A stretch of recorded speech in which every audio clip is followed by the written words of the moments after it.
We'll talk about everything, I promise. But this is it. We gotta get out of here. You made that decision every single day you stayed away for 10 years! With your help. I'm not your fucking caretaker. I'm your goddamn son. Everyone says Dexter only killed bad people. Wrong. His worst victims were never on his table. They were sitting at his dinner table. For a show obsessed with guilt, trauma, and moral gray zones, Dexter has a stunning blind spot. The wreckage left behind by its titular anti-hero. While the internet endlessly debates the ethics of Dexter's kills, whether his code justifies murder, or which victims were truly innocent, one truth remains glaringly unacknowledged. The greatest casualties of Dexter Morgan's bloody crusade were never on his table. They were sitting at his breakfast counter. Cody and Astor Bennett. It's almost poetic in its cruelty. Two children, already saddled with an abusive father, lose both parents to murder, and then, in the ultimate cosmic joke, discover that their stepfather, the man who promised safety, was the reason it all happened. Their biological father dies because of Dexter. Their mother dies because of Dexter. And, as if fate hadn't been cruel enough, their little brother is whisked away to live with, yes, Dexter. They lose 3 parents in the span of a few months, and the man at the center of it all simply disappears into narrative oblivion. For a character who once insisted that Cody and Astor were his kids, Dexter dropped them faster than a bloodslide at a crime scene.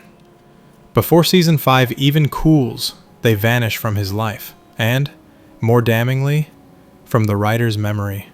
The show's final seasons bend over backward to explore his tortured relationship with Harrison, the son who inherits his darkness, while Cody and Astor exist only as ghosts of an earlier moral complication. Apparently, they didn't fit neatly into the show's ongoing experiment in sociopathic fatherhood. Yet, Dexter's neglect of those children is far more chilling than any of his kills. They are the embodiment of what he pretends not to understand. That evil rarely destroys through direct violence. It corrodes through proximity. Their trauma isn't cinematic. It's quiet, domestic, and permanent. The thought of these children, growing into adults burdened with the knowledge that their mother's husband was the Bay Harbor butcher, is a tragedy the show never had the courage to face. Some argue that the series didn't forget them, that Astor and Cody appear in seasons 5 and 7, that they interact with Deb, even get minor subplots. True, but that defense only underscores the problem. Their presence is perfunctory, a box checked on a continuity spreadsheet. The emotional devastation of their story is shrugged away, replaced by the show's relentless focus on Dexter's self-pity. For all the talk about his evolution, Dexter remains pathologically incurious about the lives he ruins. He loves to narrate his code and his dark passenger, but introspection? That would be murder. It's fitting, then, that Dexter mirrors Dr. Jekyll, not in intellect, but in moral cowardice. Like Jekyll, he destroys those closest to him while insisting on his own righteousness. Rita, Deb, Dokes, LaGuerta, Lumen, every soul within Dexter's orbit becomes a casualty of his delusion that he can balance monstrosity with fatherhood.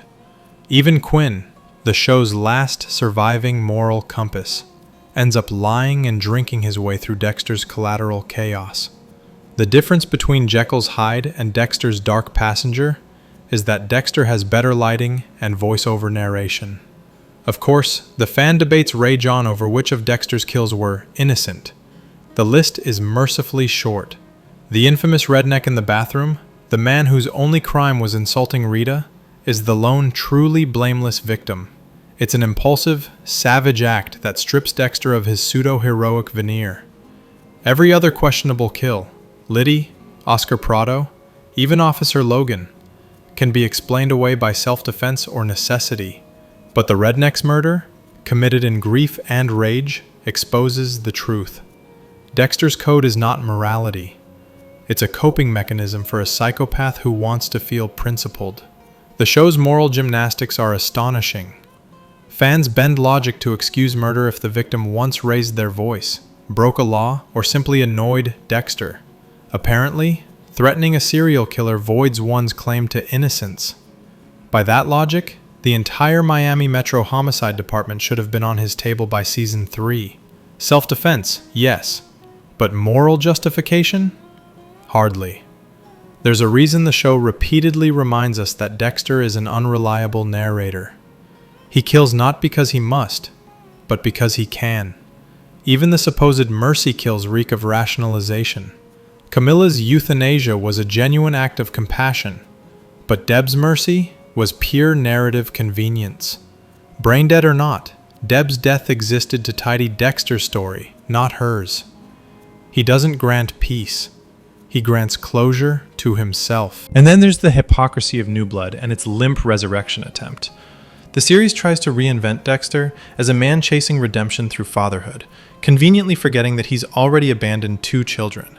Harrison's storyline pretends to be a meditation on inherited trauma, but functions more like a public relations campaign for Dexter's conscience.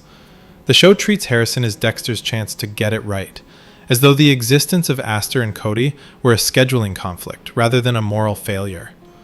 There's an alternate version of this story that could have been extraordinary.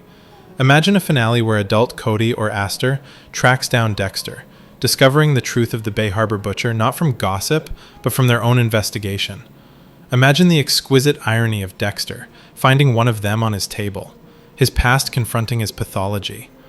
It would have been brutal, poetic, and infinitely more satisfying than watching him die in the snow like a broken myth. Yet even the fantasy of reconciliation feels cruelly out of reach. Realistically, how could they ever forgive him? From Aster's perspective, the pattern is unmistakable. Her mother dies violently. Her stepfather vanishes. Every adult who once anchored her life ends up dead or complicit. If Dexter ever resurfaced, she wouldn't see a remorseful father figure. She'd see the reason she grew up in grief counseling.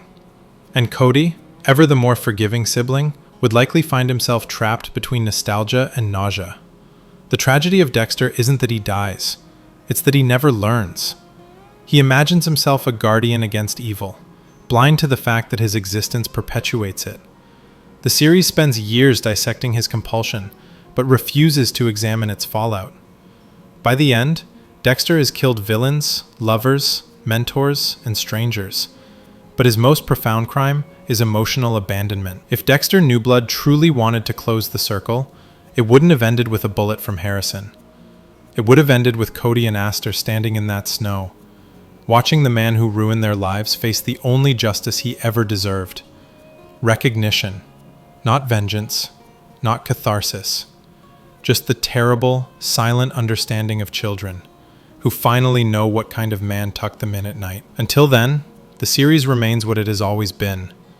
A brilliant but cowardly exploration of moral rot, more fascinated by the killer's conscience than by the lives left bleeding in his wake. Dexter Morgan fancied himself a monster with a heart. The truth is far simpler. He's just a man who mistook detachment for discipline, and apathy for redemption. And somewhere, off-screen and forgotten, 2 children are still paying for it. He disappeared. The wreckage didn't. Subscribe before the next autopsy.